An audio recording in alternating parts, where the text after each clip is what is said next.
Allegiance, followed by the invocation by Senior Commissioner Larry Jones.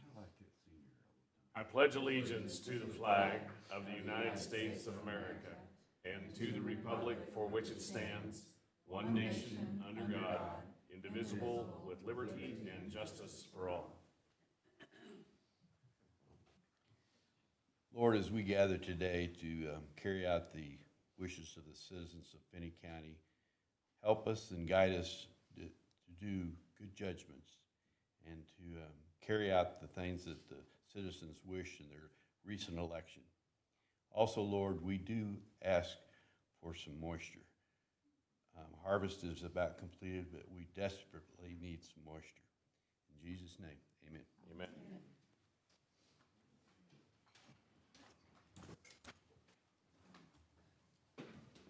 Morning, everyone. I can't take too much liberty with comments this morning. We have a full agenda, but I do want to thank those people who participated in our recent election, the outcome of which is in the balance for some races this morning. But to those people who made presentations, provided information, special recognition to Chief of Police Courtney Pruitt, City Manager Matt Allen, Mayor Cessna, as well as special kudos to Mike Utes, Commissioner, and Commissioner Kevin Baskew, as well as the other commissioners that made presentations. This was a concerted team effort, and shout out to Yami Darville over at the city for her assistance in technical things that are way beyond my pay grade.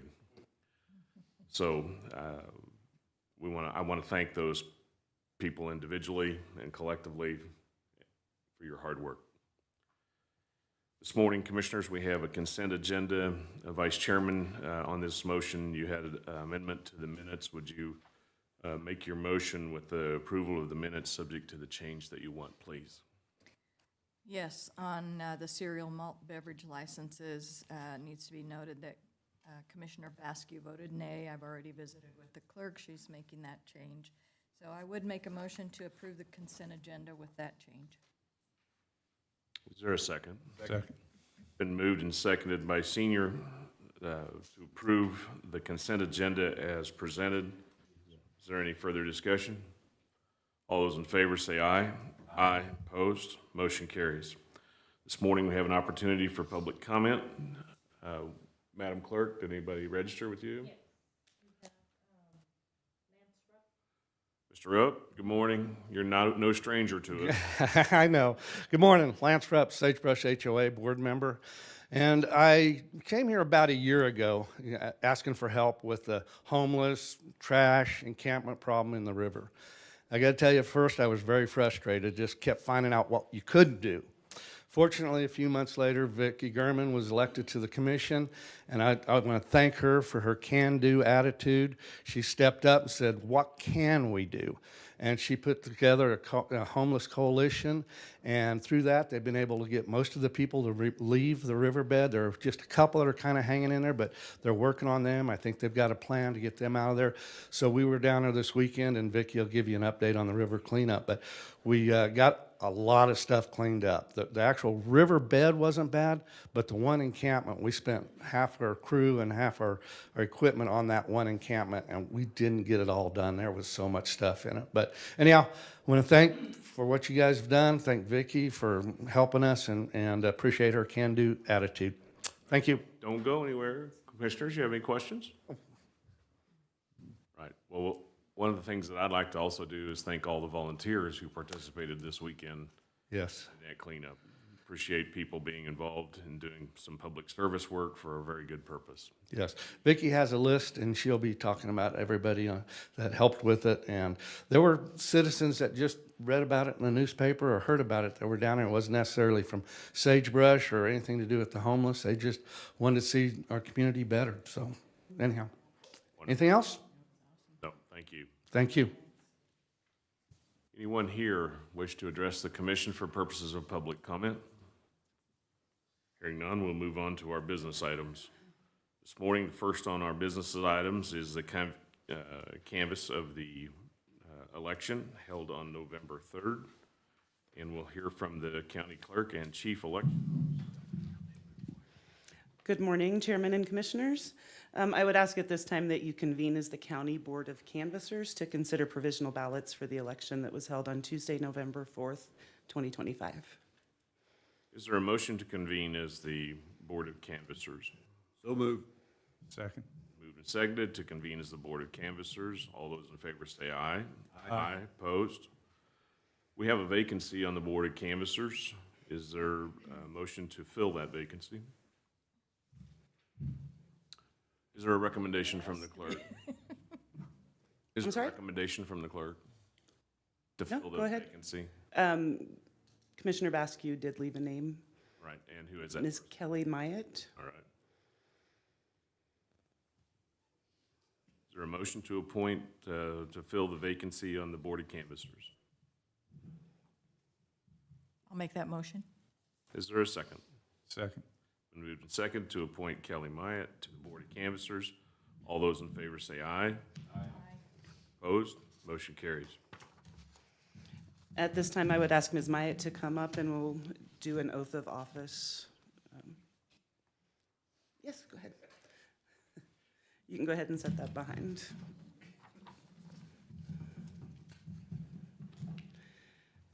Caffeine and water are important things to have. All right, so I'd ask that you repeat after me and raise your right hand. Do you solemnly swear, or I do solemnly swear or affirm I do solemnly swear or affirm that I will support the Constitution of the United States and the Constitution of the State of Kansas, that I will support the Constitution of the United States and the Constitution of the State of Kansas, and that I faithfully discharge the duties of county canvasser, so help me God. and that I faithfully discharge the duties Of county of canvasser, county canvassers, so help me God. so help me God. Very good, thank you. Ms. Maya, would you be seated, please?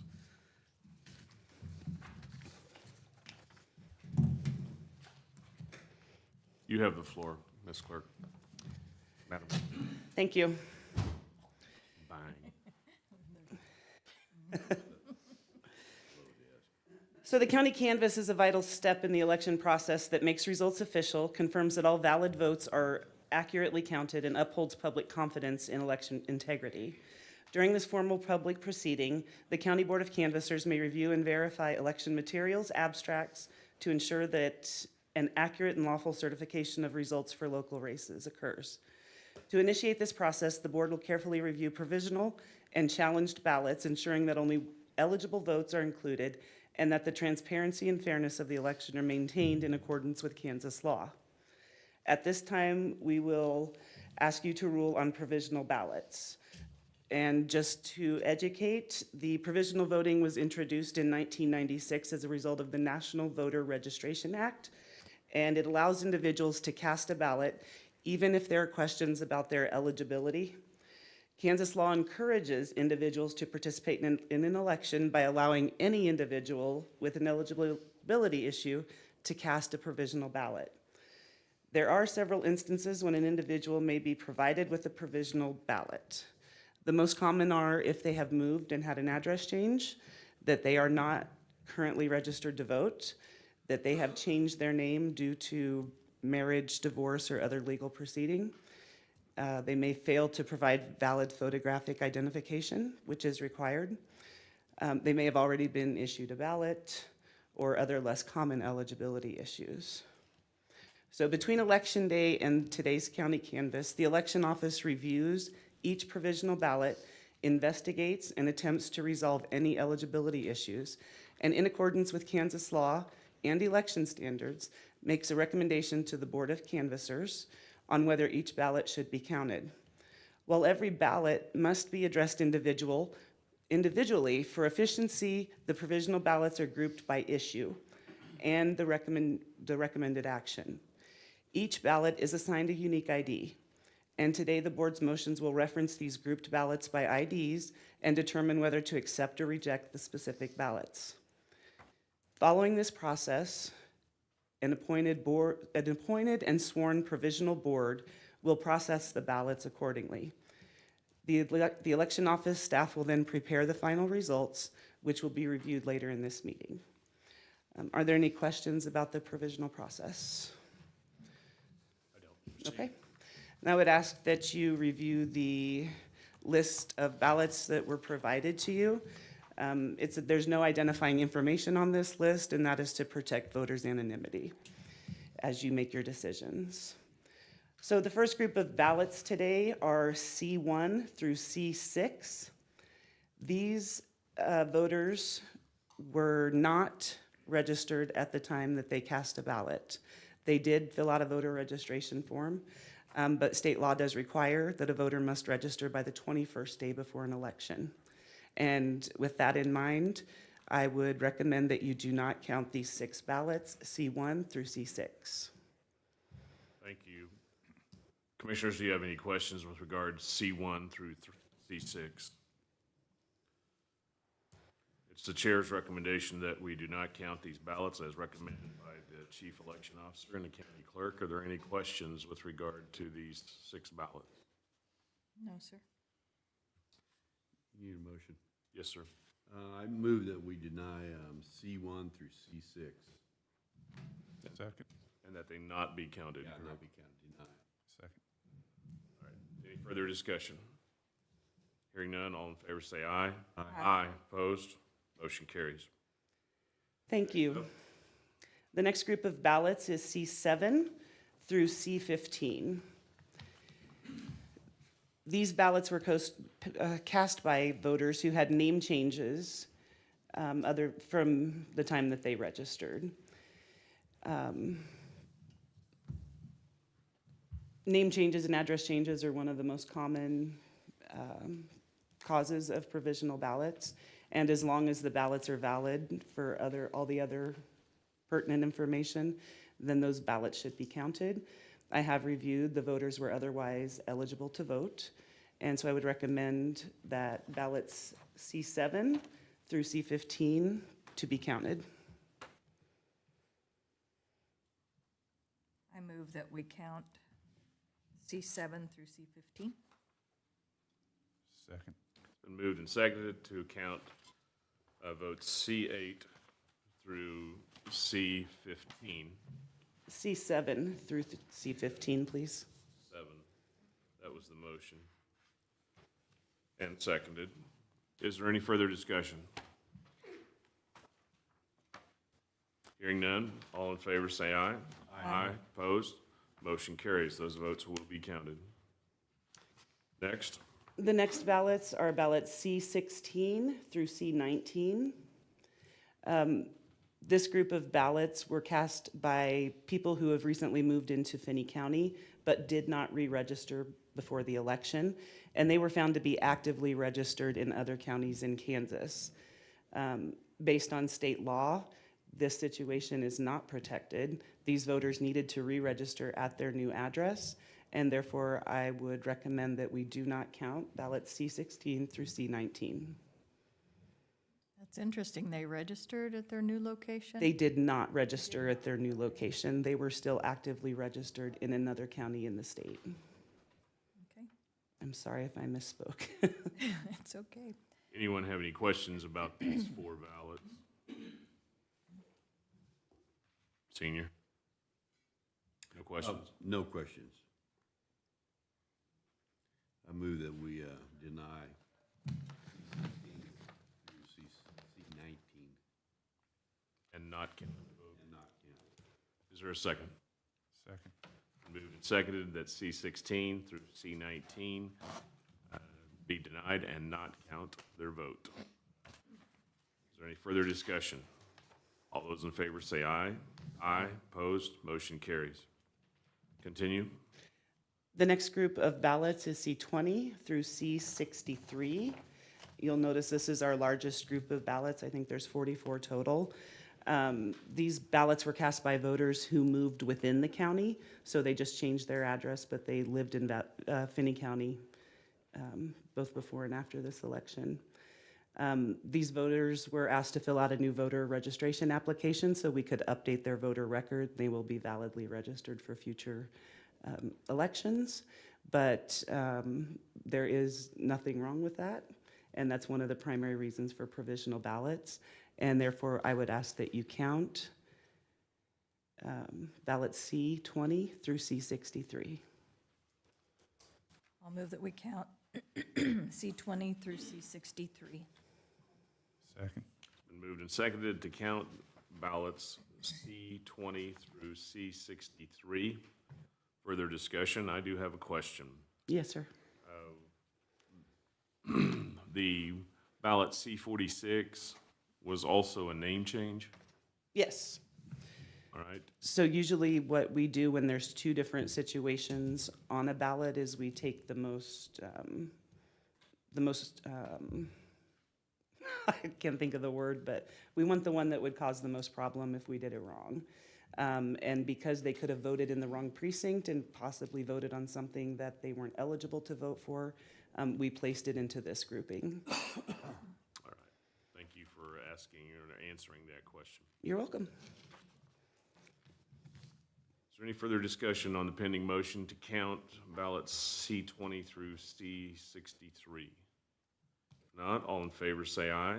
Aye. Opposed? Motion carries. We'll count those ballots. Madam Clerk? Thank you. The next, there's just one ballot, and this was cast by a voter who requested an advance ballot or a ballot by mail and did not receive that ballot and then later voted at the polls. We do count these unless we find that the voter did mail in their mail ballot. In this case, we did not find that the voter submitted their mail ballot, thereby validating that they only voted once. And in that case, we would ask that you approve to count ballot C64. I'll move that we count ballot C64. Second. Been moved and seconded to count ballot C64. And the clerk has verified the voter did not cast a multiple ballot, although had received an advance ballot for mail purposes. Is there any further discussion? All those in favor say aye. Aye. Opposed? Motion carries. The next ballot is number C65. This was caused by a clerical error. The poll book listed this voter in Holcomb as living outside the city limits when in fact they lived inside the city limits. This error was noticed and they were issued the correct ballot. And so in that case, I would recommend that we do count this ballot. I'll move that we count C65. Second. Been moved and seconded to count votes C65 as recommended by the Chief Election Officer. Is there any further discussion? All those in favor say aye. Aye. Opposed? Motion carries. The next group is ballot C66 and C67. This again was a clerical error in which the poll book listed addresses as rural instead of within the city limits. These voters came forward hours after they had already cast a ballot. We did allow them to go ahead and vote a city ballot in which they agreed only to vote the city race. I've gone back and forth on this one because it's not really contemplated in statute. Voters are not allowed to vote twice. But this kind of voting that city ballot only, or the city race only, kind of makes their ballots whole that they cast earlier. And so, That seems like the right way to do it.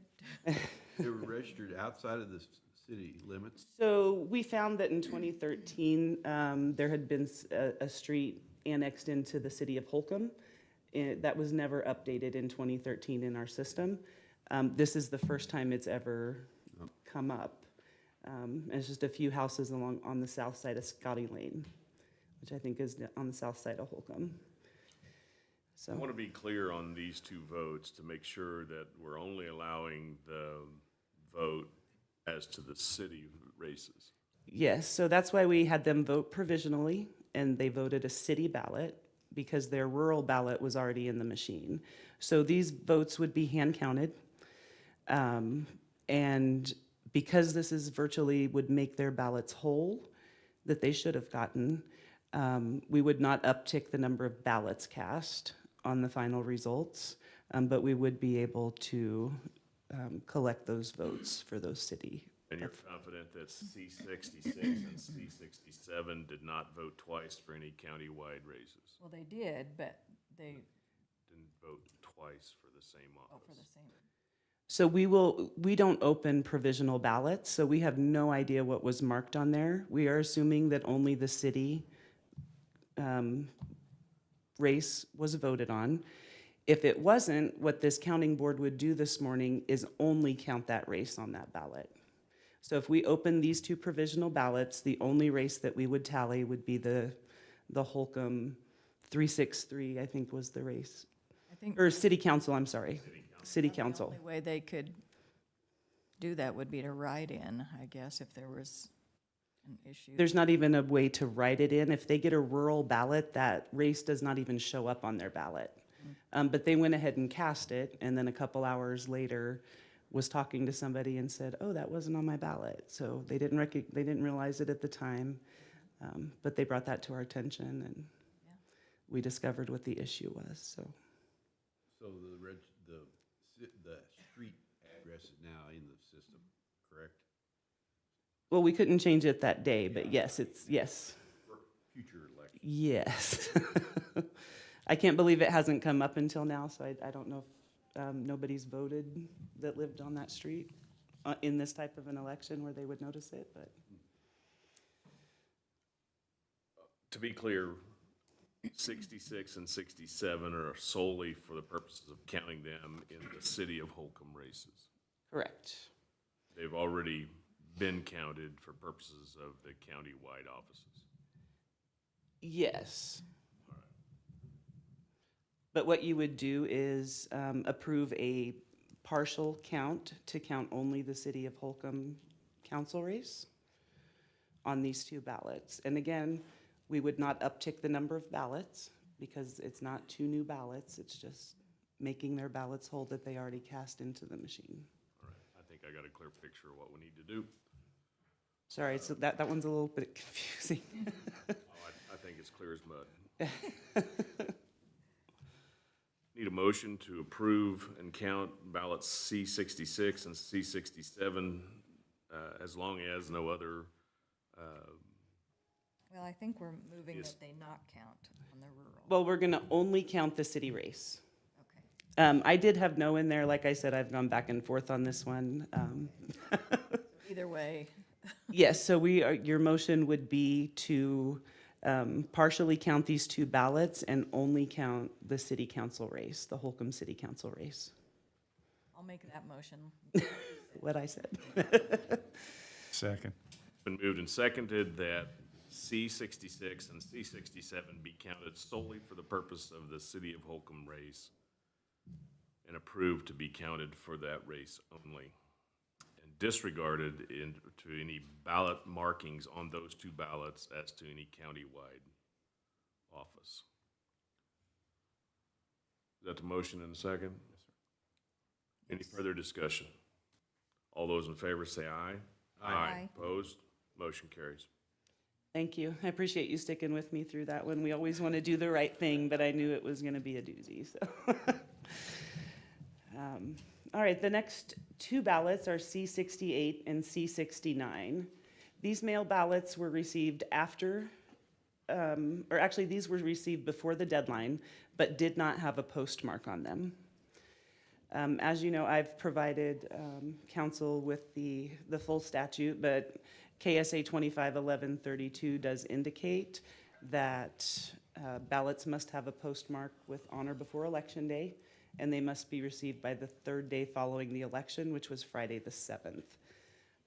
I do have those ballots up here. We brought them up in case you want to examine them, and we have redacted personal information if you want to examine those ballots for a postmark. I'd like to see that. Do you think it was a post office error, or did the people just hand deliver them or something? No, it came from the post office. It came out of our post office box. So the reason for postmarks was to cancel stamps. We don't really put stamps on things anymore, so the post office simply does not just cancel materials. One of them arrived with no postage, which means we would pay for it. And so, yeah, this has been a constant problem since they enacted that law. It's a struggle. In the past, we have counted some of these ballots where they were received timely, but the post office failed to put a postmark on it. However, the law is very clear that these ballots have to be received and postmarked by the deadline. And how would we know whether the two ballots were not simply delivered in your box Correct. beyond the deadline? And I do have those if you'd like to examine them for yourselves. That's up to the board. So. I don't need to look at them, but Vicki wants to look at one, so. Yeah, I'd like to see. Do you want to? Okay. Vanessa, would you mind? We'll have Vanessa break the seal on those. And like I said, I did redact any personal information so you can't see who they were from or whose ballot it was because we want to remain impartial. But Yeah, it almost seems like that statute maybe should be changed. actually, Or, well, actually, they voted last year and effective January of 2026, that 3-day grace period following the election will go away. Yes, and this is part of the reason for it is because it's been a struggle with the post office. Yeah. So.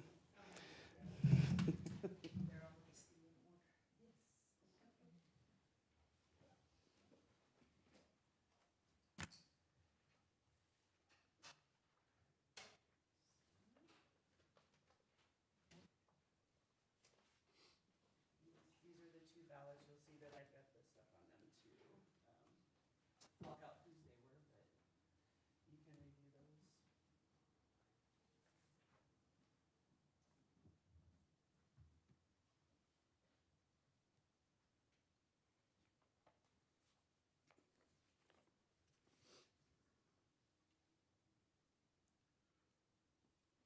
Madam Clerk, were these put into your box inside the post office or outside the county building? Inside the post office.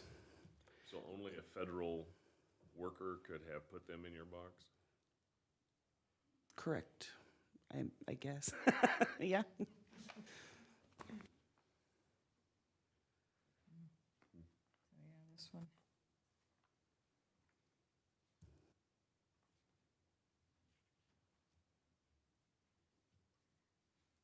So this one does have a postmark, but no postage?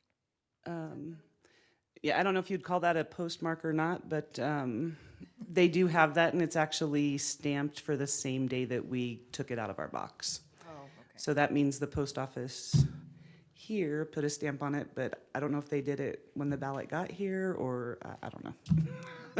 I have no way to tell what the post office did. And this one, they did everything correctly. The post office just messed up. When you say this one, which ballot are you referencing? The numbers on the back in red. C-68 does have the postage. There's just no postmark. And then C-69, they did not put any postage. I would be inclined to want to approve the one that did put their postage and did everything in good faith, but we'd be acting outside of our statute. Any recommendation from legal counsel?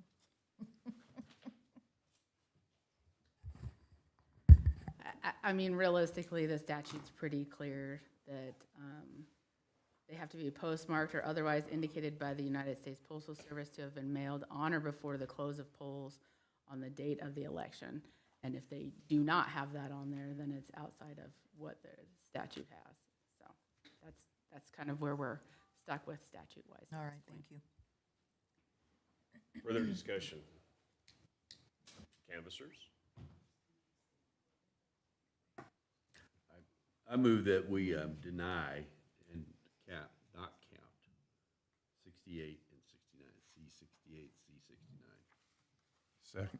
It's been moved and seconded to not count 68 and 69. Is there any further discussion? All those in favor say aye. Aye. Opposed? Motion carries. We will not count 68 and 69 for the reasons stated. All right, the last two ballots in your list are provisional ballots C-70 and C-71. These are mail ballots that were received after the deadline, but has a valid postmark. So this is kind of the opposite situation. They did mail it on time, but it arrived, I believe, the Monday after Election Day. So outside of the statute, based on law alone, I would recommend that you do not count it. And we do have those ballots here as well, if you'd like to look at those. So the voter did everything right and dispatched the ballot before the election, but it was not received until after the 3-day grace period provided by the statute. That's correct. Both of these ballots had postmarks of Election Day, so they did turn it in timely. The post office just failed to get it to us timely. I think we're gonna, I'll make the motion to not count C-70 and C-71. Second. It's been moved and seconded to not count C-70 and C-71. Is there any further discussion? All those in favor say aye. Aye. Opposed? Nay. I think they should be counted. Motion carries. Need to be a little more timely with your votes. I don't make the rules. Office doesn't seem to be able to get their job done in 3 days. So that was the last two ballots. Given the motions that you've made, whoops, we will go back and count 55 ballots. And actually, and then we'll open 2 other ballots, so it'll be a total of 57 that we'll look at. Those 2, we will open those, hand count only the city race, and update results accordingly. Madam Clerk, who are your judges today? Today, we have Ellen, what's your last name, Ellen? Odell, it just escaped me. She usually works our mail board. She's done it for many years. She wasn't able to do the mail board this year, so we got her for provisional board. And then Claudia Ward, she also helps out with the mail board and has helped with elections for many years. And Elda Zapian and Beverly Glass. All right, thank you very much to the election officers and judges. And we don't have any more business before the Board of Canvassers at this time, is that correct? Yes, we could recess the Board of Canvassers. You can go on with the business. We'll see how long this takes, maybe an hour, hour and a half. So we'll take a recess as Board of Canvassers. Ms. Myatt, if you would step down, we'll go ahead and continue the business of the Board of County Commissioners. Take your paperwork with you, please. And thank you for your service.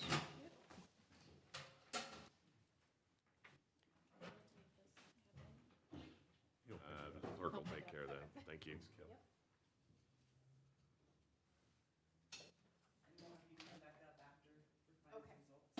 If you would, hang around. You still have to certify the results.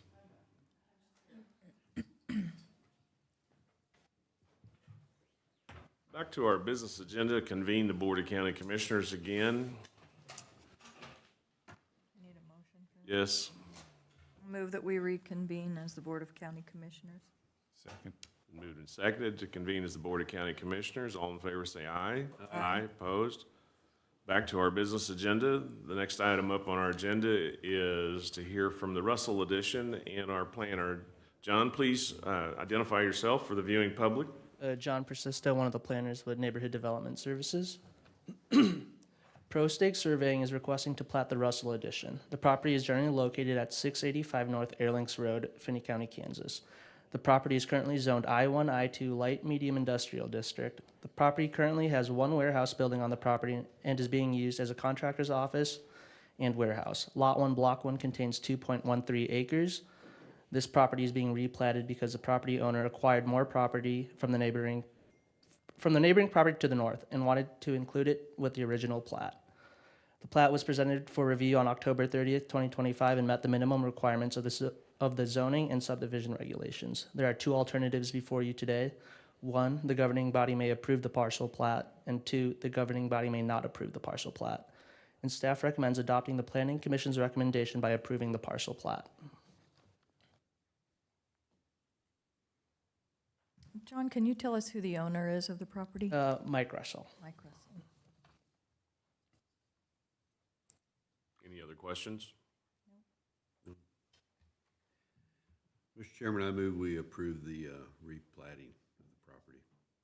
I'll Second. second. It's been moved and seconded by Commissioner Oots to approve the parcel plat for the Russell addition.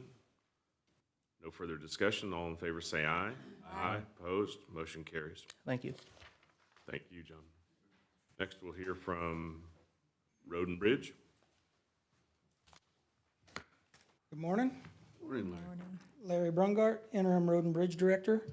This morning, the Board of County Commissioners is asked to consider and approve Resolution 32-2025 to establish a no parking zone on Burnside Drive. Public Works has received complaints about cars parking on the edge of the road on Burnside Drive.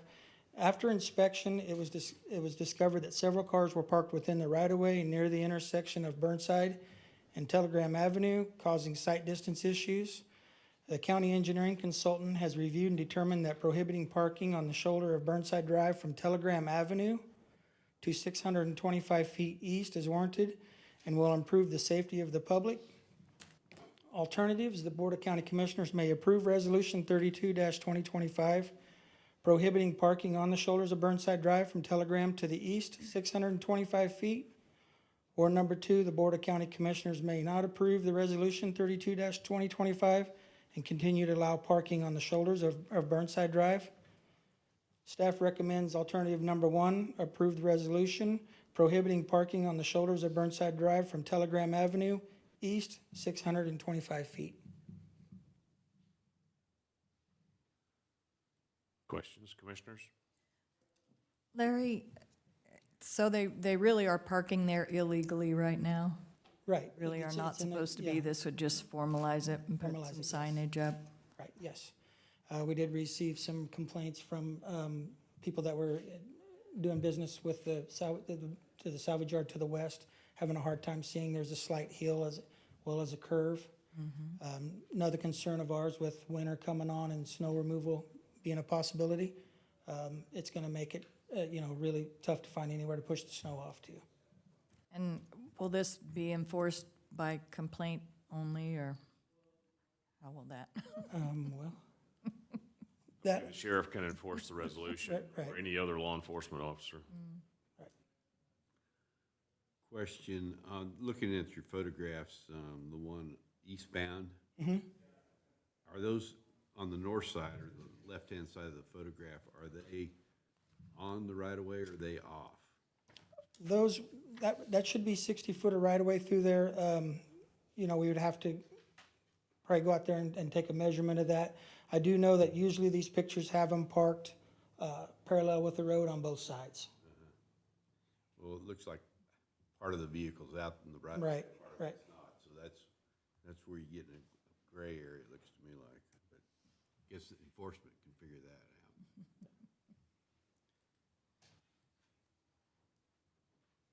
Any further questions? Madam Clerk, do you have the resolution?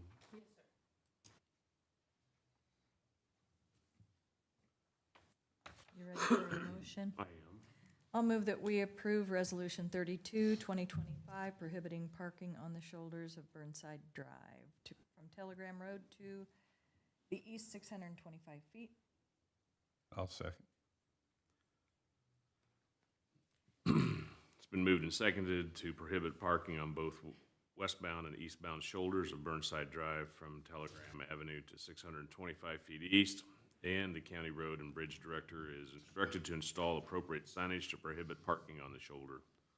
All signs are to be placed in conformance with the current issue of the Manual on Uniform Traffic Control Devices that have been adopted for use by the state of Kansas. Any further discussion? All those in favor say aye. Aye. Opposed? Motion carries.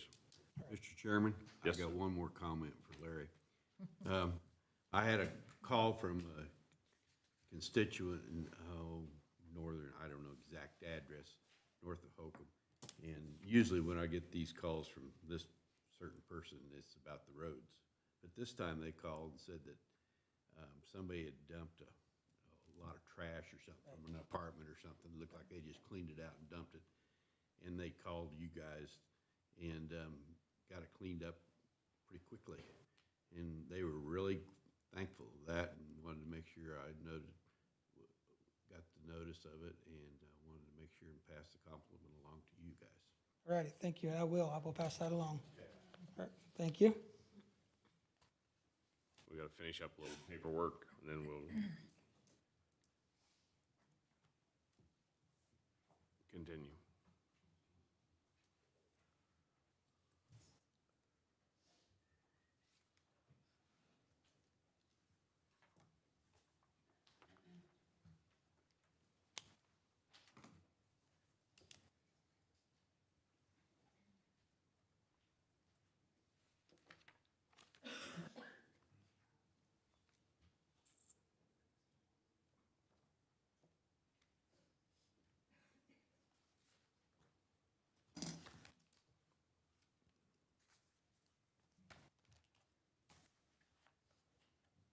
I'll take care of it afterwards. All right, Mackenzie, go. Good morning, Chairman and Commissioners. Mackenzie Phillips, Development and Administrative Coordinator. This morning, the Board of County Commissioners is asked to consider and approve the authority to award contract and commitment of county funds for federal fiscal year 2025 high-risk rural road project. The Finney County was awarded funding from the Kansas Department of Transportation, KDOT, for federal fiscal year FFY 2025 through the high-risk rural road, also referenced as HRRR, program for the safety improvements to a 1-mile section of Maple Street from Taylor Avenue to VFW Road. The HRRR program is part of the Highway Safety Improvement Program, which is administered by KDOT. The program allows for federal funds to be used to pay at least 90% of the cost of the construction and construction engineering, also references CE, for projects aimed at improving the safety of rural roads. The county is responsible for all non-participating costs, including preliminary engineering, PE. This project will include a 1-inch mill and a 2-inch asphalt overlay, which is considered a non-participating cost. The Maple Street HRRR project includes the following safety improvements to Maple Street from Taylor Avenue to VFW Road. First, to install a 6-inch retro-reflective edge line on both sides of the road. Install a 4-inch retro-reflective center line. Delineate roadside hazards with retro-reflective markers. Clear any grub 15 feet off edge of the road if applicable. Remove/relocate fixed objects in the clear zone. Pave a 2-inch shoulder with safety edge on both sides of the road, and that includes earthwork. A centerline rumble strip, and a 1-inch mill and 2-inch asphalt overlay, which is, again, a non-participating cost. The Board of County Commissioners approved the project agreement with KDOT for the federal fiscal year 2025 HRRR Maple Street project on May 6th of 2024, and subsequently approved a supplemental agreement on June 16th of 2025 to establish a maximum funding limit of $546,000. The projects through the HRRR program are let by KDOT and are selected based on the lowest bid. KDOT let the project on October 22nd, 2025, and received the following bids from Venture Corporation for $673,477 and APAC Kansas Incorporated for $905,813. Caw Valley Engineering will perform the CE for the project, and the CE is anticipated not to exceed $25,786. So for the federal, or the fiscal and policy impact, the total anticipated cost of the project is a total of $700,223. So the breakdown for that is $675,437 for construction and $25,786 for construction engineering. The HRRR program requires the county to pay all non-participating costs and 10% of the total for the construction and CE. The asphalt mill and overlay is considered a non-participating cost and is anticipated to be $224,474. So the cost breakdown is as follows. 90% that will be covered with federal funds is $429,075. The 10% matching county funds is $47,675. And the non-participating cost is $224,474. The county's anticipated cost for the federal fiscal year 2025 HRRR project is $272,148. KDOT has rounded the county's total fiscal responsibility to $273,000. If approved, this amount will be paid out of the Special Highway Fund. The current fund balance for the Special Highway Fund is $4,622,889.81.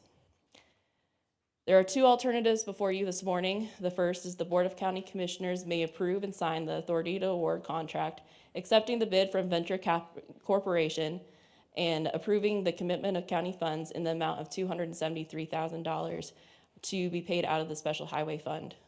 Or two, the Board of County Commissioners may not approve and sign the authority to award contract, denying the bid from Venture Corporation and denying the commitment of county funds in the amount of $273,000.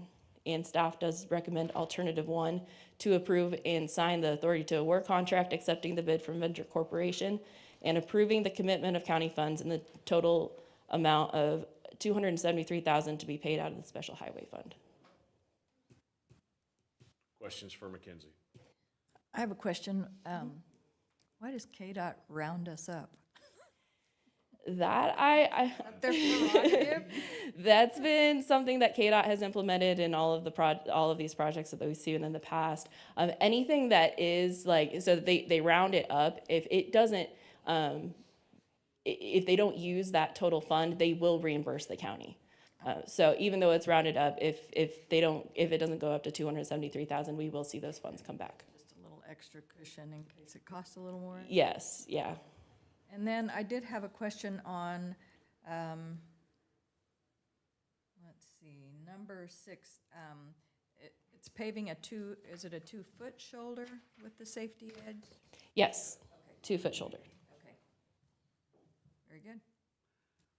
One question, on the intersection of VFW and Maple, we talked about at one time putting yield signs in instead of stop signs. Did they ever consider that anymore, or that just?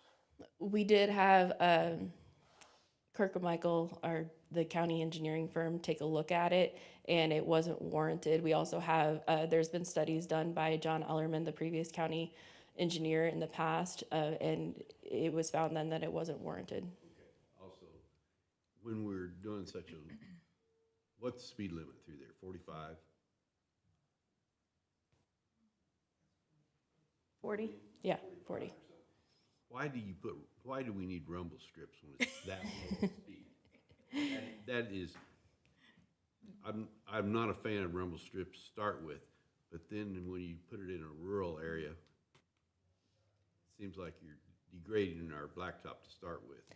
Part of it is that there is that is a designated truck route. So we have semi-trucks going to and from constantly. And I can have John Riggins with Kirk and Michael is here if you want him to talk a little bit more about rumble strips and why it would probably be necessary in this area. All it does is creates more noise for the neighbors. I think it's a waste of time and money, to be real truthful with you. But if we don't approve it, then we don't get the funding? Is that correct? We could see if we could get that removed at this point. It costs to dig those in there.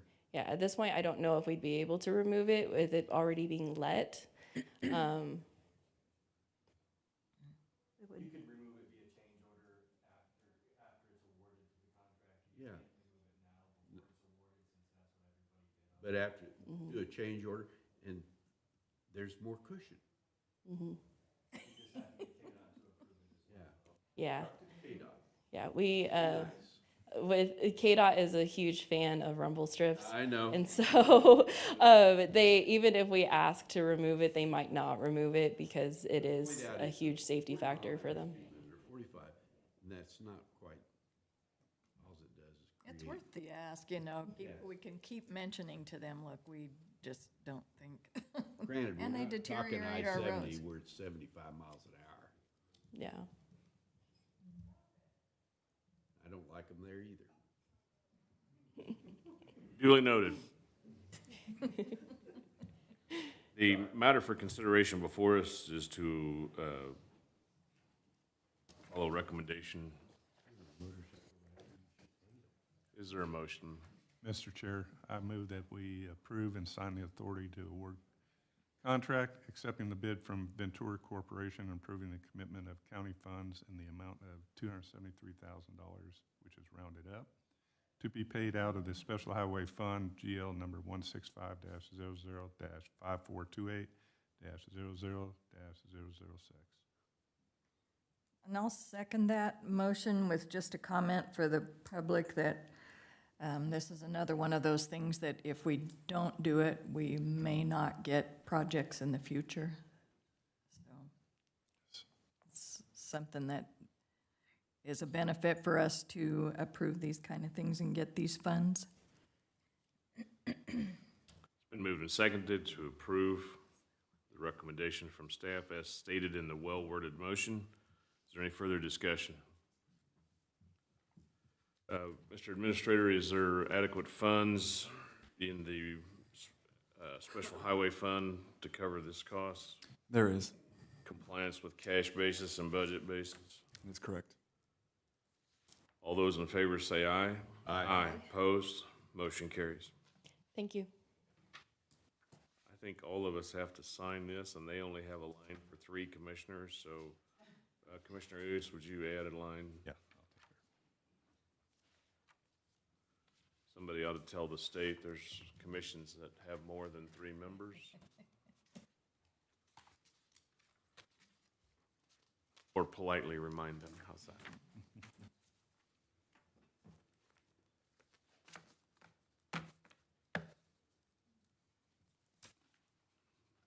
Just ask them to round it up.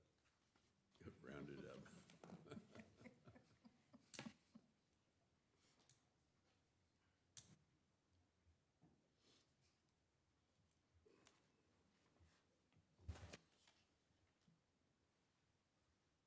No, I got more than one to sign.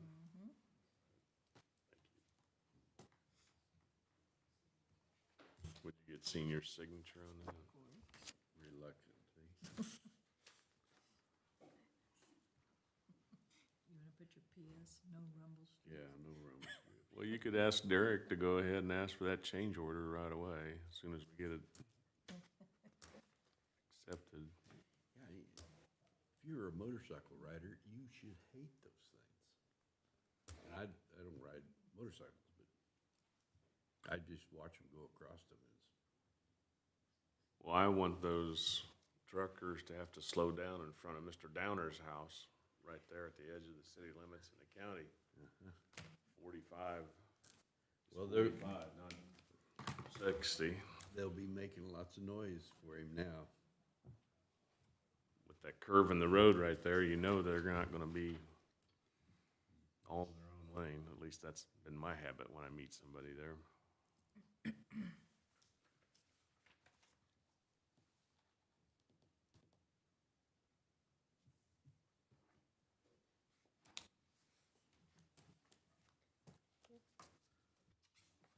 Pretty good, thank you, Commissioners. Next up on our agenda is to hear from Economic Development. Ms. Duvall, President and CEO. Good morning, Commissioners. Lana Duvall, President, CEO, Finney County Economic Development Corporation. First, just a housekeeping item. Our meetings, as you are aware, are typically the 4th Wednesday of every month. However, in November and December, we often run into holiday challenges with doing that. So our meeting this year for November has been moved up 1 week, as well as for December. So our board meeting for November will be held this Wednesday, and in December, it will be held on December 17th. So for those of you who love to get up at 7:30 in the morning and see what's being talked about at Economic Development, tune in a week earlier. And then in January, we have a modified schedule as well. That's when we have our annual meeting That meeting has not been set by the board yet, so we'll update you as soon as we have a date for that so you can get it on your calendar.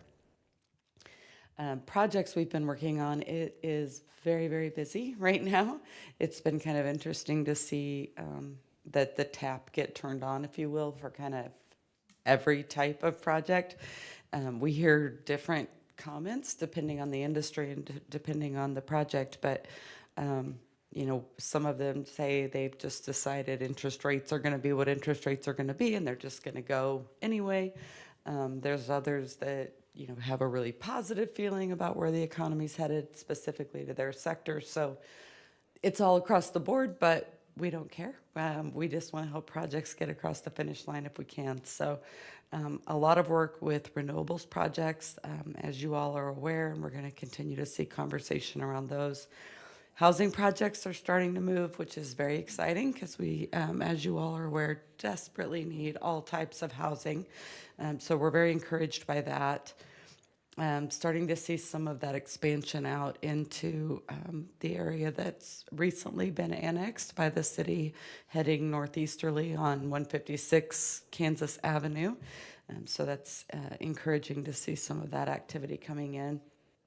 A couple of hotels have reached out, which is good because we do have already a shortage of lodging available in the community, and that is only going to be exacerbated as we add additional construction projects as well as additional opportunities for folks to come to the community once the refinery and the expanded Star Bond District get into place. Agricultural projects, we have some large ag projects that are moving forward.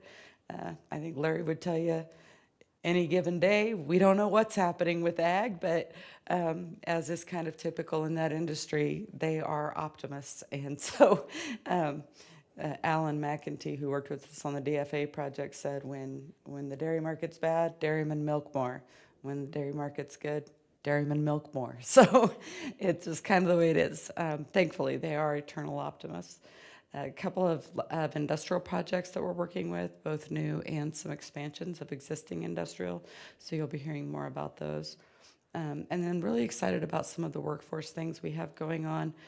We are reestablishing the youth committee of the Finney County Workforce Connection, which was a committee that was really geared toward our high school and community college students, just those opportunities to get them engaged early in the opportunities that are available here for careers and help get them on a path that gets them where they need to be education-wise to be successful in those career paths. So one of the things we're doing, we are working with the Western Kansas Career Showcase Group as well as the Chamber to partner with New Boston out of Manhattan. They have a project where they're doing what they call higher paths, which is very similar to what Western Kansas Career Showcase does with high school students, only this is geared toward 7th or 8th graders.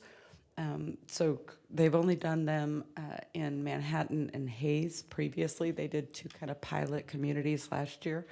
They reached out to us a few months ago and asked if we would consider hosting one as kind of their expansion community. So we are doing that. We've been working with USD 457. The exciting thing is we're going to be able to host around 720 7th graders, which is horrifying. Fortunately, it's only 360 of them at a time. So yeah, I'm sure we can manage that. And we are especially appreciative that the exhibition building is being made available for us to that day. So thank you, Administrator Ramos, for helping us navigate that. So we will have all of the Horace Good 7th graders as well as the KH 7th graders take part in that. And then in both of those sessions, we'll have a morning and an afternoon session. In both of those, we have space to allow us to invite Holcomb Middle School, St. Mary's 7th graders, as well as some of the regional schools. So we're planning to reach out to Haskell County and Kearney County to invite their 7th graders in. So yeah, we're excited about that. That will be held in March.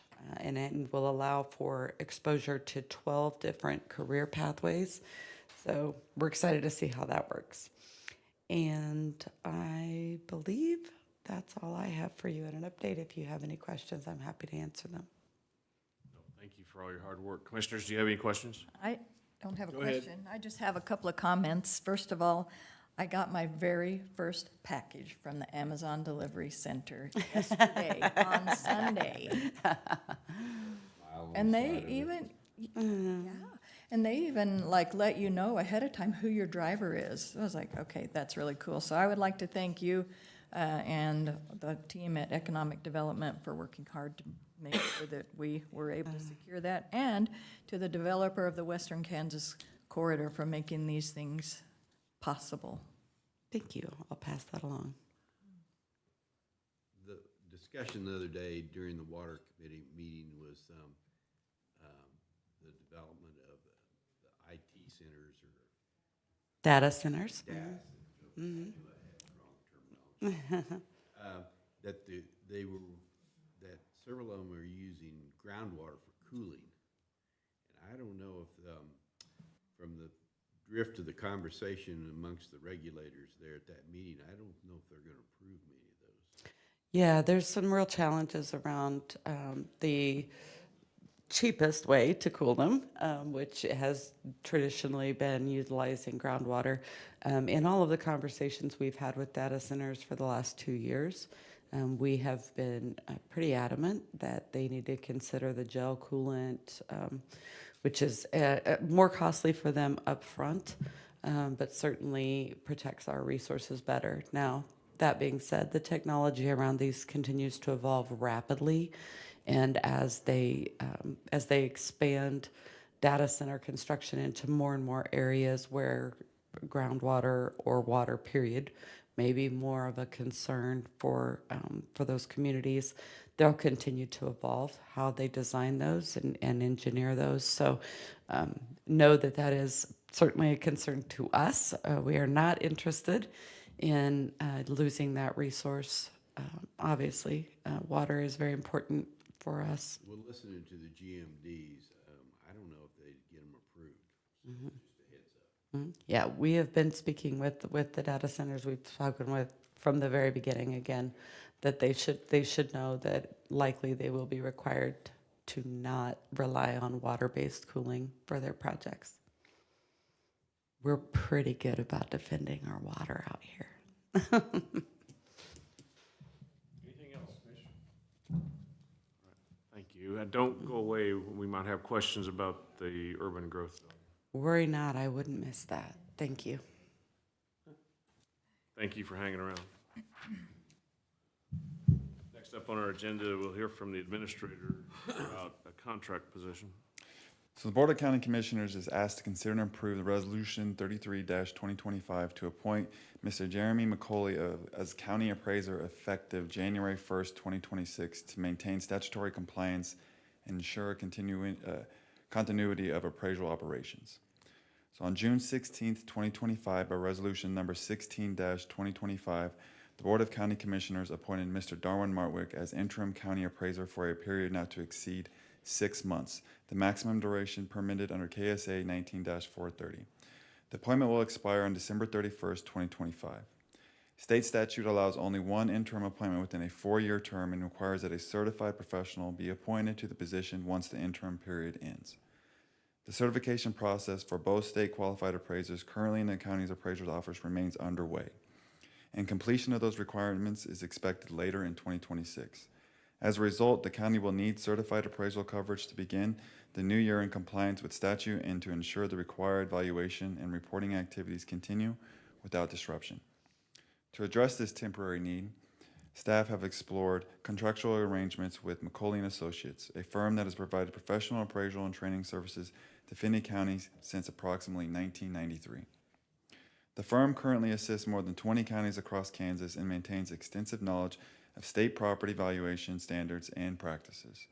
Mr. Jeremy McCauley, an RMA certified appraiser with McCauley & Associates, has served as county appraiser for several counties and has over 15 years of direct experience working with Finney County under the firm's direction.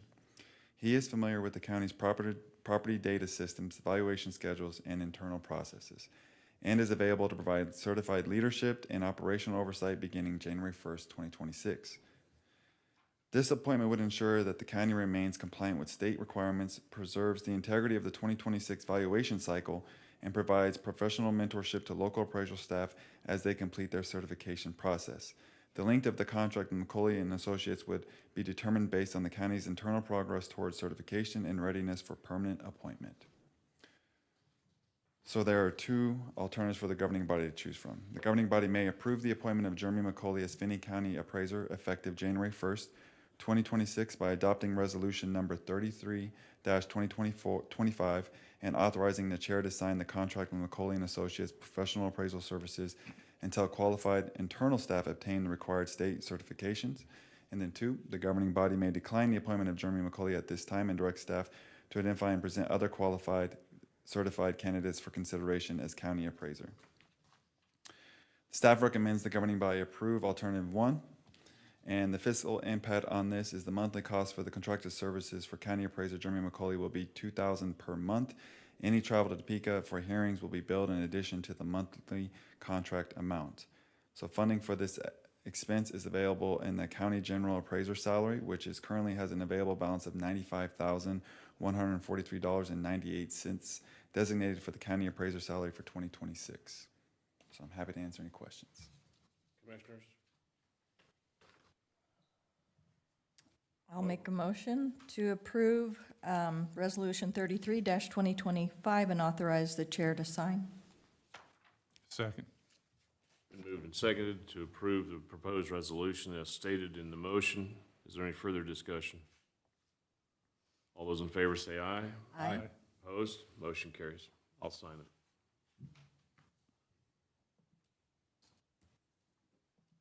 I think all of us are signing.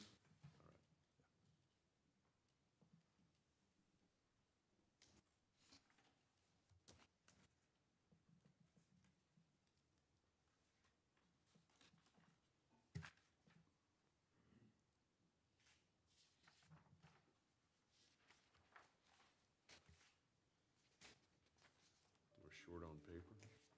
Short on paper.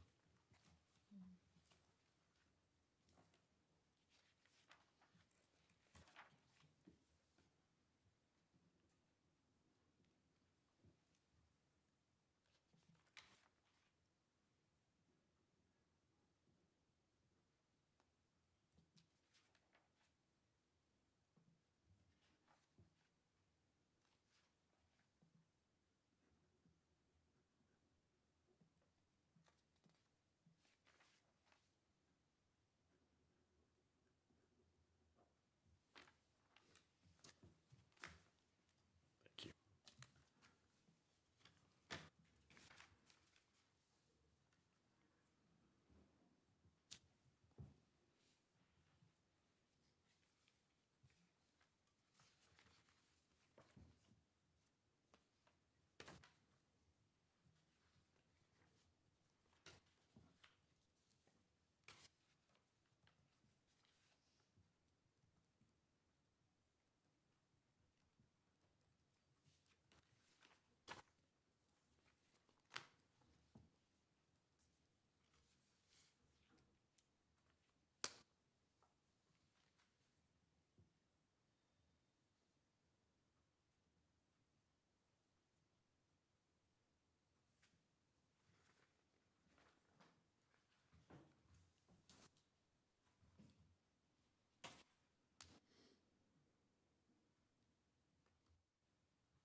Next up on the agenda is to hear from our administrator on amending the immediate growth area.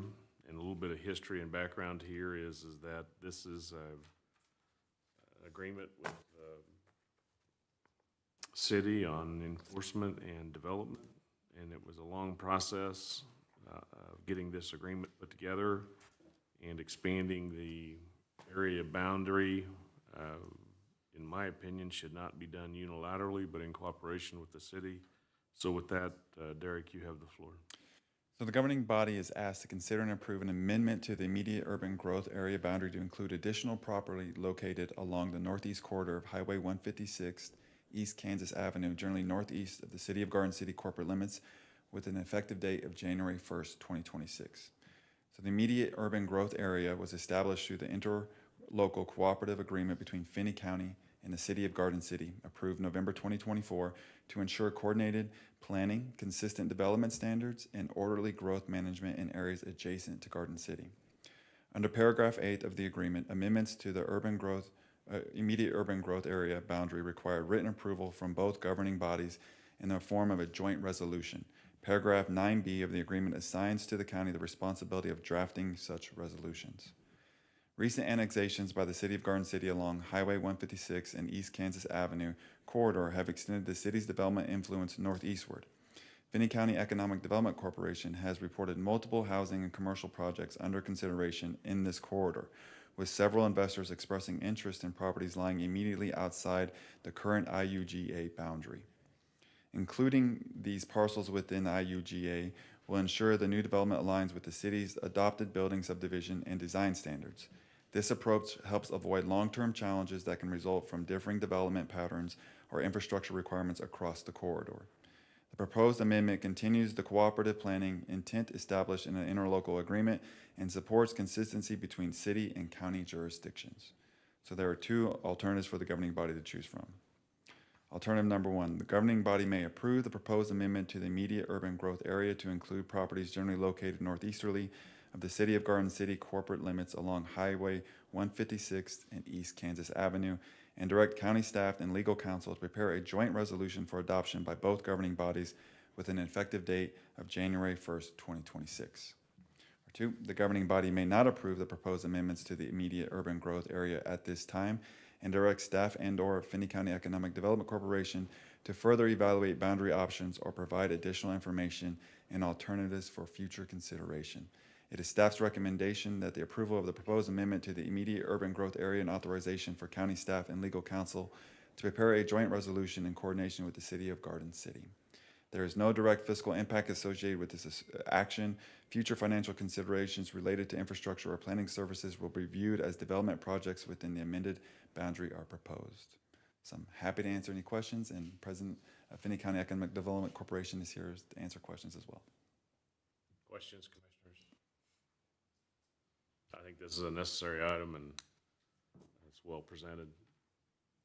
So, I'll move to approve alternative 1. Second. been moved and seconded to approve alternative number 1 for inclusion of the IUGA as demonstrated on the map, which is being exhibited. Is there any further discussion? All those in favor say aye. Aye. Opposed? Bring it back to us when we get the consent from the city. You're still up here for more. Go. So the Board of County Commissioners is asked to set a public hearing date for East Side Sewer District Number 1 2025 budget amendment. To ensure compliance with state budget authority statutes, the Fiscal Committee has determined that it is necessary to amend the 2025 East Side Sewer District Number 1 budget. The proposed amendment will provide sufficient budget authority to utilize funds awarded under the Water Technical Assistance Grant Project for Sewer District Number 1, which began earlier this year. Lewis, Hooper, and Dick have been engaged to prepare the proposed budget amendment in accordance with applicable state and district financial procedures. Pursuant to statutory requirements, the amendment cannot be considered by the board until a public hearing has been held. It is therefore requested that the board set a public hearing for Monday, December 15th, 2025 at 9 a.m. to consider the proposed amendment to the 2025 East Side Sewer District Number 1 budget. There are two alternatives for the governing body to choose from. The Board of County Commissioners may set a hearing date for the East Side Sewer District Number 1 budget amendment for December 15th, 2025 at 9 a.m. Or number 2, the Board of County Commissioners may set a hearing date for the East Side Sewer District Number 1 budget amendment for another date and/or time. It is staff's recommendation that the board approve setting a public hearing date for Monday, December 15th, 2025 at 9 a.m. to consider an amendment to the 2025 East Side Sewer District Number 1 budget.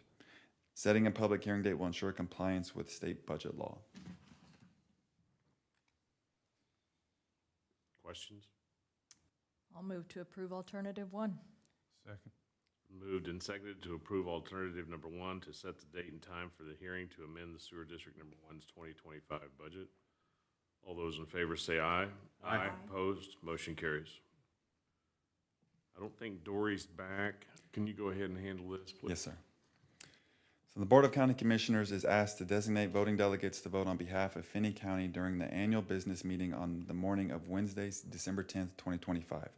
This year, voting delegates will vote on the 2026 legislative policy statement. The following county staff and/or elected officials are known to be registered to attend KAC conference: Commissioner Kevin Basque, Derek Ramos, Dory Munyon, Stephanie Shockley, Kelly Munyon, Mackenzie Phillips, Nolan Till, and Jerry Hahn. So the Kansas Association of Counties is holding its 50th annual conference exposition Tuesday, December 9th through to Thursday, December 11th, 2025 at the Hyatt Regency in Wichita County. Our county officials, staff, and local business partners from across the state will gather for educational sessions, hands-on workshops, and valuable networking opportunities. This year's conference will be especially memorable as KAC celebrates 50 years of partnership and advocacy for Kansas counties. On the evening on Tuesday, December 9th, KAC will host a formal 50th anniversary dinner gala honoring a half-century of service. Pursuant to the bylaws of the Kansas Association of Counties, each member county shall be allowed one vote, which shall be cast by a chosen delegate designated for the county. Any county elected or appointed official may be selected as the county's voting delegate. The member county shall also appoint 2 alternatives specifying the order of such alternatives should the voting delegate be unavailable to attend the meeting. Delegates and alternatives shall be certified to the KAC at least 7 days before the meeting. This year, voting delegates will vote on 2026 legislative policy statement. A voting delegate must be designated no later than Friday, November 26, 2025. First and second alternative is not required but is strongly recommended. Only those listed on the certified form will be able to vote for their county, no exceptions. So considerations: delegates must register for the annual conference and be present in the meeting hall to cast their vote. Votes may only be cast by those listed on the digital form. Counties are highly encouraged to designate both a voting delegate and first, second alternatives. Delegates must have access to an electronic device capable of connecting to the internet at the time of voting. This year's election will be conducted digitally. Free Wi-Fi access will be available at the voting site. And there will be a practice vote the afternoon before the annual meeting during the 2026 KAC Legislative Policy Review session, so delegates should bring their electronic device to that session. So there are 2 alternatives for the Board of County Commissioners to approve. They may appoint a voting delegate of their choice and may appoint up to 2 alternate voting delegates from the list of planned attendees. And 2, the Board of County Commissioners may decline to appoint a voting delegate and alternatives, thereby not participating in the vote on the 2026 legislative policy statement. It is staff's recommendation that we appoint County Commissioner Kevin Basque as the voting delegate for the county, and County Administrator Derek Ramos and County Clerk Dory Munyon as alternative voting delegates. The fiscal impact: the Kansas Association of Counties Legislative Policy Statement provides a unified voice for all member counties in advocating before the Kansas Legislature and Congress. It outlines shared priorities such as protecting local control, opposing unfunded mandates, and supporting fair funding for county services, guiding KAC's legislative efforts throughout the year. In addition to shaping state and federal advocacy, the policy statement also helps counties align and guide their own local priorities, ensuring a consistent and coordinated approach to issues that impact local governance, finances, and operations. Happy to answer any questions. Is any of the other commissioners other than Kevin going to this meeting? Nope. Motion then to follow staff's recommendation, and if you would, make sure that the motion includes that Derek is alternative number 1 and Dory number 2. So moved. Been moved and seconded that Kevin be appointed as the designate, Administrator Derek alternate number 1, and Dory alternate number 2. Is there any further discussion? All in favor say aye. Aye. Opposed? Those will be our appointments. And Madam Clerk, since you're sitting in for Dory, make sure that Dory gets those designations to KAC in advance of the meeting, please. Will do. Thank you. Thank you. We are at a point where we have a break in our business agenda to await the results from the election. I think we'll go ahead and take a break at this point, and we'll reconvene the Board of County Commissioners at 10 o'clock. If the canvassers get back before then, we'll take up the election matters then. But for now, we'll take a 10-minute recess and then begin with staff reports. We're in recess.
working on the canvas and so forth. We'll go ahead with the administrator on the update, sir. Good morning, Commissioners. Just want to give the Commissioners an update. The 25 Judicial District Youth Services Department works to strengthen youth development through intervention, prevention, rehabilitation, education, and behavioral modification. The program's mission is to reduce risk factors, promote protective factors, and hold juveniles and their families accountable. Services provided include substance abuse treatment, anger management, group and individual therapy, independent living skills, educational support, moral recognition therapy, aggression replacement therapy, and cognitive behavioral programs such as Thinking for a Change. I tell you this because Finney County has entered into a 6-month memorandum of understanding with Big Brothers, Big Sisters of Finney County and Kearney counties, allowing the organization to occupy 4 offices within the Community Services Center located at 607 West Santa Fe, Garden City. So Big Brothers, Big Sisters complements these efforts by providing mentorship and positive role modeling to at-risk and court-involved youth referred by Youth Services. The program seeks to reduce risky behaviors, strengthen decision-making and social-emotional skills, and improve academic performance. Co-locating Big Brothers Big Sisters within the Community Services Center directly supports the mission of youth services by increasing collaboration, enhancing referral efficiency, and creating a more accessible network of supportive services for youth and families. The proximity is expected to improve outcomes by enabling immediate referral and follow-up opportunities between staff of both programs. Under the MOU, Big Brothers Big Sisters has been provided access to 4 12-by-12 offices, restrooms, public Wi-Fi, and emergency shelter areas. The organization may also request use of the shared classroom space upon scheduling approval. Big Brothers Big Sisters is responsible for maintaining its assigned areas and must comply with county restrictions and alterations, appliances, and equipment use. The 6-month rent-free term was established to balance community partnerships with fiscal stewardship. The shorter duration ensures fairness and transparency among community partners who may also request county space and allow flexibility to reassess the arrangement, including possible co-sharing at the conclusion of the term. This arrangement supports Big Brothers Big Sisters as it stabilizes from recent administrative transitions while ensuring youth in Finney County and Kearney counties continue to receive uninterrupted mentorship and prevention services. Big Brothers Big Sisters leadership has expressed appreciation for the partnership and has remained flexible with office assignments within the facility. So no action is requested. This item is presented for informational purposes only. Staff will evaluate the arrangement prior to the end of the 6-month term and return to the Board of County Commissioners an update and recommendation on whether to extend or modify the MOU. So we are happy to partner with Big Brothers and Big Sisters as they are going through a time of need. So, take any questions? Administrator? Well, I'm confident that you have checked out with Beth that we have the space and availability to make it work down there. I'm glad you took the initiative to do that. And since leasing of county property does fall within the purview of the county commission, I would request that the commissioner make a motion to approve and ratify the memorandum of understanding with Big Brothers Big Sisters as espoused by the administrator. So moved. Has that not already been done? We're ratifying it.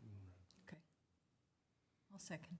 Been moved and seconded to ratify the memorandum of understanding for 6-month lease with Big Brothers Big Sisters. Any further discussion? All in favor say aye. Aye. Opposed? Good job. I also want to give an update on our Director of Communications position. We received numerous applicants, we did interviews, and we have officially submitted an offer that was accepted by Yami Darville. We're very excited for her to start. Her official start date is December 8th, and we're excited to get underway. Who'd you say again? Yami Darville.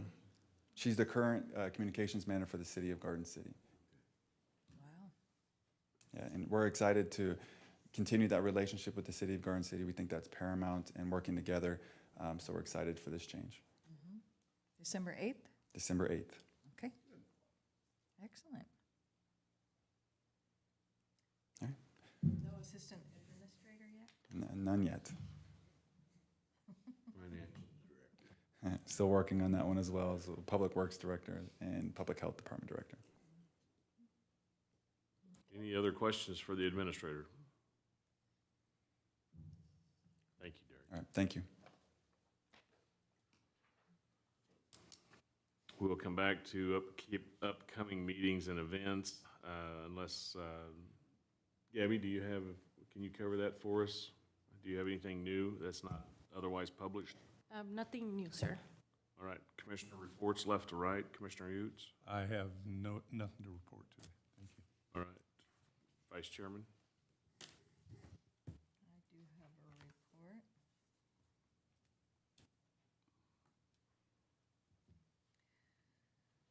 Really, the only thing I'd like to report on this morning is regarding the riverbed cleanup that we did on Saturday, the 15th. I'd like to thank everybody who helped on cleanup day.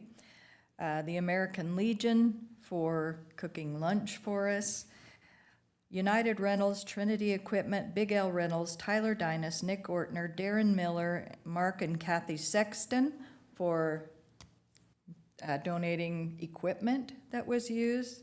That was awesome. We had a lot of heavy-duty equipment and some smaller equipment that made our jobs a lot easier.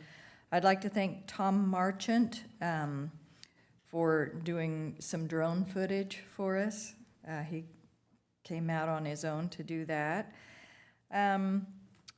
Also, the Sheriff Steve Martinez and the Finney County Sheriff Department, they had 3 sheriff officers out there, and that was very much appreciated. We wanted to make sure that if we had, encountered some of the folks down there, that there weren't any problems with that.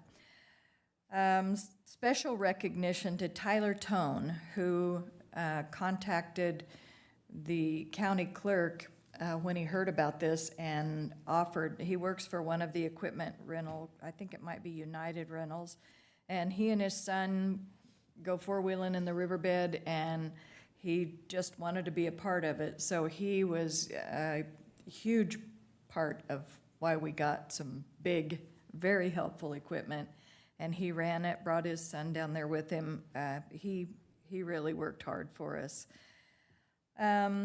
Also like to thank Kayla Kinnear with the Kansas Statewide Homeless Coalition, Marcy Smith with Catholic Charities, and Birgit Lemke with the St. Vincent de Paul Society and KDAG. They were part of the group that went down and visited with the folks who are living down there. They had huge success getting those people homes, jobs.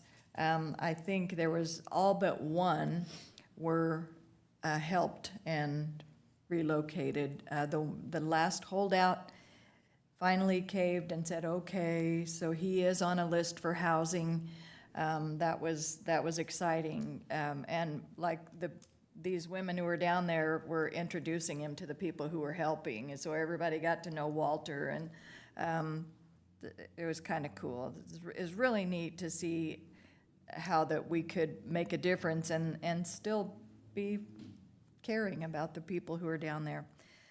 I'd also like to thank Finney County Public Works. I think they were going to start picking up the stuff that we piled up today, so I appreciate their work. The Real Men and Real Leaders, they had a group of guys down there that also helped. That was really cool to see those young men down there. A lot of people just read about it on Facebook or the newspaper or whatever, and they just came down because they wanted to help. Finney County Economic Development donated some things, the high visibility vests and some things. Just a lot of people were very helpful. I'd especially like to thank the members of our newly formed UNCLE group, the Unmet Needs Community-Led Empowerment Group. What a success that has been. I am just so pleased, and I get more people all the time saying that they want to be a part of it. So that's really exciting. And mostly I'd like to thank Lance Rupp, because Lance is a hard worker, and Lance has a passion and a vision for the community, and he did a lot of work on this project. He was very modest this morning, but I really want to thank Lance. He did a lot of work for us. And that's all I have. Thank you. Senior? The only thing I attended was the water meeting and met with Representative Minix and the other GMDs that were there. As I talked to Lana earlier about the cooling of the data centers, that was one of the concerns that was brought forward with all the new data centers they want to put in our areas. So other than that, that's about all I've done. Very good. My report includes meeting with KDOT and the people in planning with regard to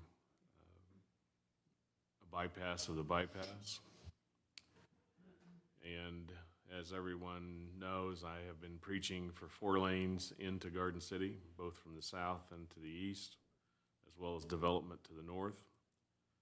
When you have an economic center like we have, we should be building on our economy, and the state should be investing in us as much as we've invested in them. I tried to carry that message rather forcefully to those folks with the Kansas Department of Transportation, and our own local, Ron Hall, is now the statewide Director of Engineers, Mike Moriarty, with planning, and the result of that meeting is that we're going to have, hopefully in January of 2026, requests for qualifications and proposals for engineering of the new bypass. And today's action by the commission to expand the urban growth area will make sure that in planning purposes we don't plan and develop into the area where the likely 4 lanes is going to be. And it is a great day for Garden City and Finney County to be able to assist with that planning. It is vitally important to continue to work on education needs of our community as well as highways.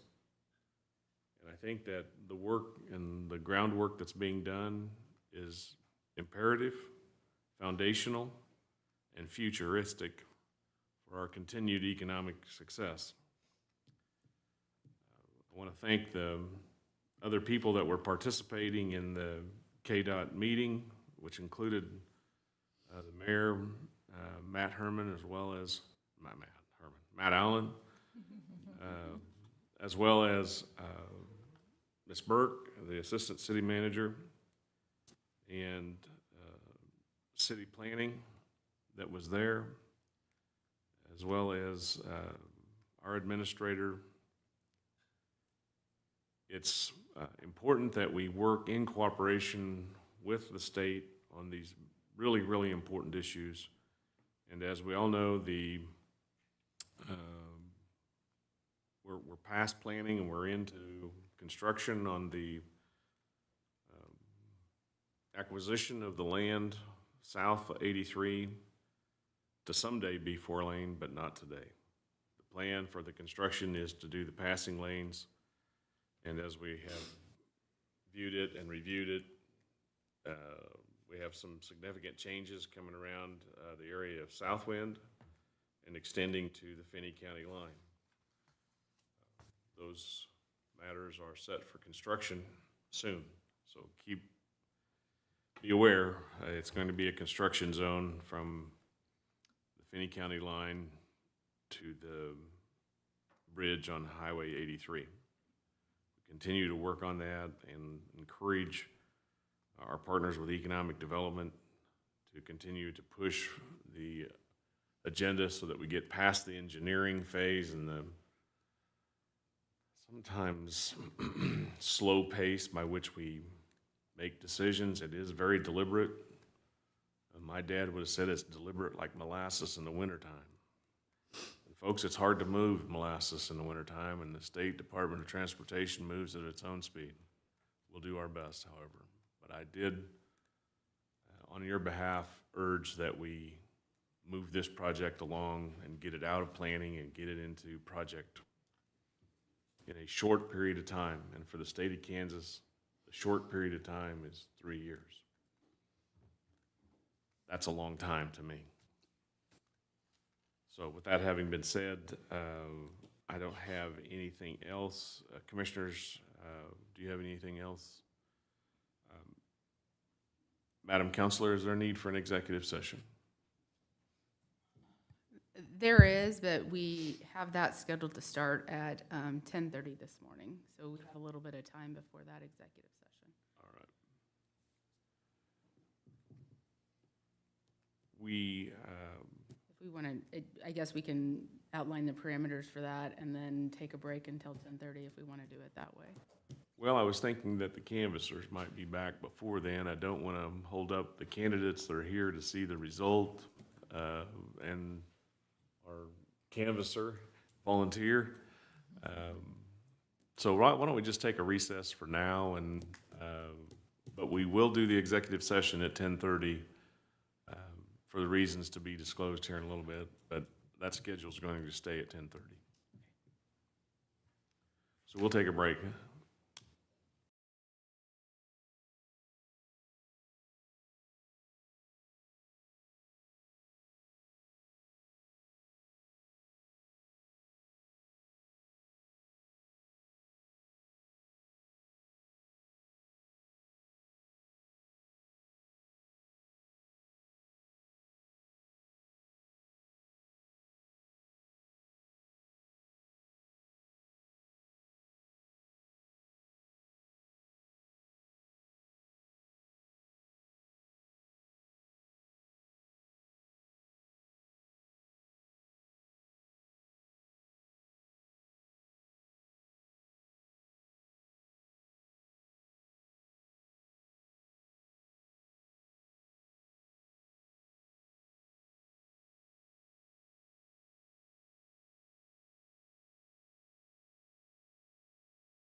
Motion back to order.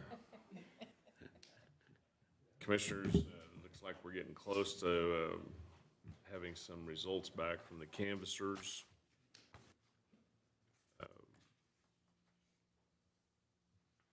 Although I don't see the clerk.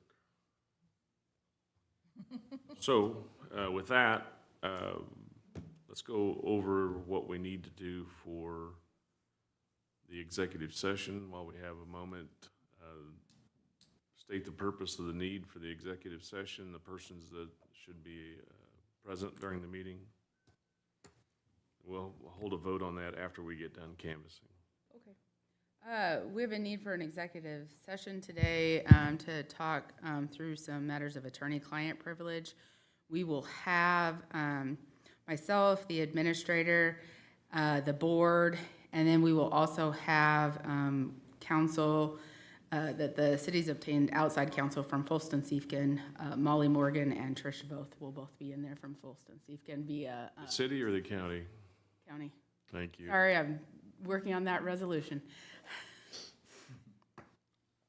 All right. And the two persons' names that will be included in that executive session?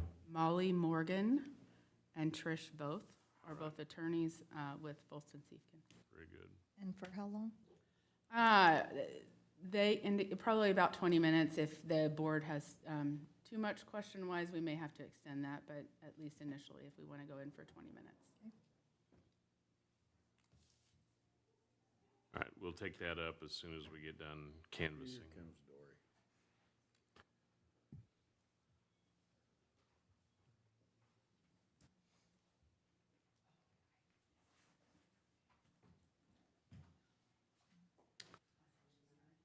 Motion to go to recess of the Board of County Commissioners and to take up as the Board of Canvassers. So moved.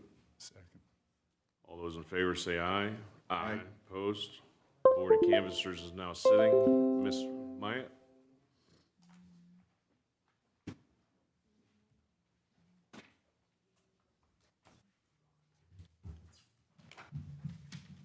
Thank you.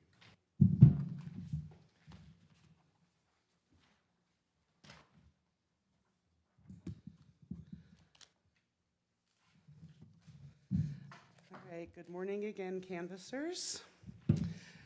At this time, the Board of Canvassers is asked to consider certification of final results. In a review of the election night results, we added 966 write-ins to those results. And what we'll have for you is a report that includes all of those write-ins. We spent approximately 6 hours going through all of the write-ins. We then conducted a post-election audit. It's a public manual check of election accuracy and is conducted after every election. At least 1% of precincts are randomly selected, and bipartisan audit teams hand count all paper ballots to compare with machine totals. If any discrepancies are found, additional audits are performed to ensure the accuracy, transparency, and voter confidence. So the races and precincts that were drawn on Thursday, November 6, 2025, were USD 363 Board of Education, Position 5, and the Garden City Community College Board of Trustees. For that, we also had the Holcomb precinct. So for that precinct for Holcomb, for the audit, there were 437 ballots in that precinct for election, which constitutes about 11% of the total results. The audit board convened on Friday, November 7th. They retrieved, counted, and hand tallied all 437 ballots and ultimately arrived at totals that match those from election night. So we didn't find any discrepancies during the audit. We turned that audit into the Secretary of State's office, and they issued their approval to proceed with canvass. So now we've got what we would like for you to consider as official results, which I will hand out.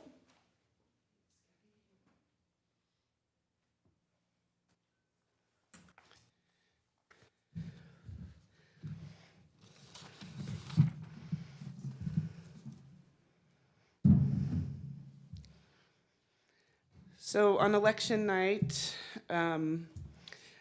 we put out a report where there were 2,917 election day ballots.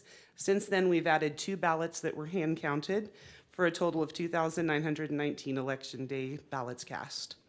For early voting, we had 813 on election night. To that, we added 1 hand count ballot, which brings us to 814 early ballots cast. For absentee or mail, on election night, we had 102 ballots.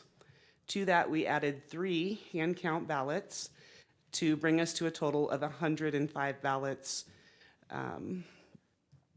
with the hand counts. And then we processed mail ballots. The mail ballot processing added another 27 ballots to the mail totals, which brought us to a grand total of 132 mail ballots cast. And then today, you accepted a total of 55 ballots, so we now have 55 provisional ballots added to these totals.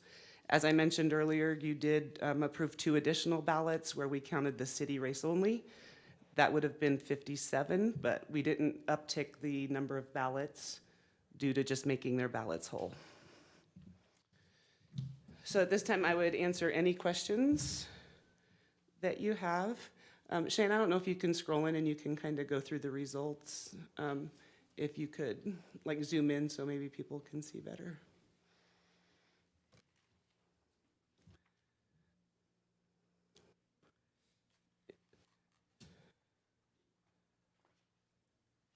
Is that a record number of write-ins? Oh, no, nobody ended up filing for that office, so every single ballot was virtually a write-in. But yeah, it took about 6 hours to get through those. How do you determine a winner on that? Was there a clear? Yes, and it is in there. Is it? Yes. Should be. It's several pages back. Yes, but the winner will be listed on top. So the winners for that race were Jolene Baker and Jill George, with each over 100 votes each. Those 2 really work good. All right, I think the candidates that would like to see the proposed official results would be for the school board. We have those candidates here. Yes, if you could go to the school board 457, which would be on about page 15. And I think the numbers have changed, but the order of winners has not changed. Katie Cole is still in the first spot, Rebecca Swender, Jacob Jenkins, Robin Nichols, Whitney Buckman, and then Lindley Anderson. The undervote in the unpublished results was substantial, and in the certified, it appears that we still have undervotes of nearly 2,300. So undervote, particularly in this election, is because you can vote for up to 3. I think some people are probably strategic in their voting and may choose to vote for only 1, in which case the other 2 spots that they could have voted for are considered undervotes. So we tend to see a lot more undervotes in this type of an election where there's multiple candidates being elected. It's not like uncounted votes or anything. It's where people chose to not vote for 3. At 18.8%, the turnout is average for non-statewide office election or both? It's actually a little above the average. So we're usually about 17%. But this one came in at 18.8, almost 19%. If they vote electronically, does that eliminate the overvotes? Will it not let vote for too many? I haven't tried it to see. So it does give you warnings, but it doesn't stop you from moving forward if that's what you choose to do. So, but and I also wouldn't call it electronic voting. Okay. You're just printing your ballot Yeah. by using a touch screen, filling it out using a touch screen instead of a pencil. So a lot of people, electronic voting scares them, but those machines are literally just a touch screen and a printer. So. Yeah. Yeah, my husband work won't, really won't well. do the paper, but yeah. You like them, like, yeah, Larry. Larry surprised me. He's been a fan of those, so. We do have a lot of people that use them to make the text larger on the screen because these ballots, the fonts can get pretty small sometimes. So a lot of time for ADA, it's greatly appreciated for some of those folks. Was the vote of your judges unanimous for us to certify these results? Yes. Thank you. Any other questions for the clerk?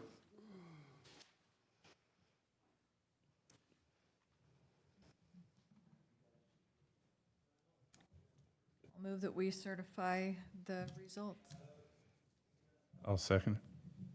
Moved and seconded that the Board of Canvassers certify the results for the election held on November 4th. Is that correct? Yes. 2025 as presented. Is there any further discussion? All those in favor say aye. Aye. Opposed? Please certify the results, send them to the Secretary of State and Madam Clerk and all your judges, all those persons who helped with the election this year, with the thanks of the commission. Thank you. Thank you, Commissioners. Any other work for the Board of Canvassers, Madam Clerk? I don't believe so. I thank you all for your time right. today. Motion to adjourn the Board of Canvassers. So moved. Second. Moved and seconded to adjourn. All in favor say aye. Aye. Aye. Opposed? We're adjourned. Thank you for your service, Ms. Maya. Thank you. No, those are yours.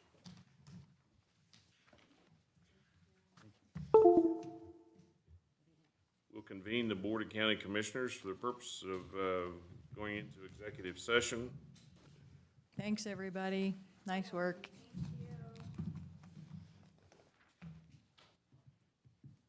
Need a motion to go into executive session for 20 minutes with the counselor, administrator, and the two persons identified by the county counselor as attorneys for attorney-client for purpose, and 20 minutes. I think there's just going to be 2 extra minutes if we want to just extend it to 11 so that we have a nice round number where we come back in if we need to. All right, very good. Is there such a motion? So moved.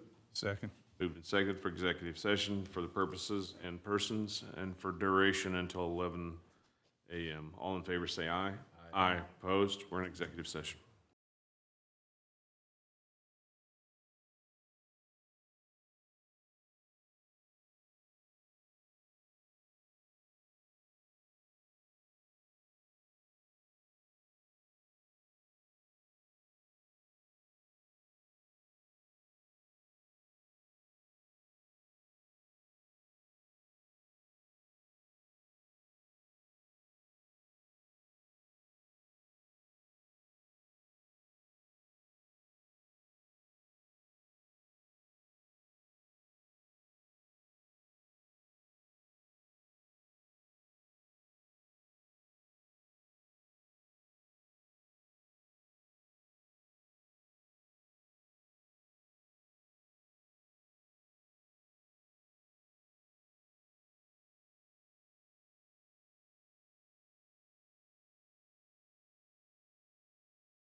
favor, say aye.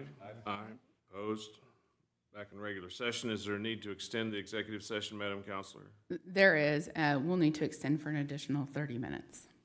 All right, we'll reconvene at 11:35 on the same persons, same purpose. Yes. Motion? So moved. Second. Moved and seconded, go into executive session for purpose of attorney-client privilege with the same persons as before, and we'll reconvene at 11:35. All in favor, say aye. Aye. Aye. Opposed? Motion carries.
there a motion to go out of executive session? So moved. Second. Moved and seconded to go out of executive session. Any discussion? None. All in favor say aye. Aye. We're out of executive session. I'll note that no action was taken during the executive session. Is there any other business before the county commission? Motion to adjourn. So moved. Second. Been moved and seconded to adjourn. All in favor say aye. Aye. Opposed? We are adjourned. Thank you.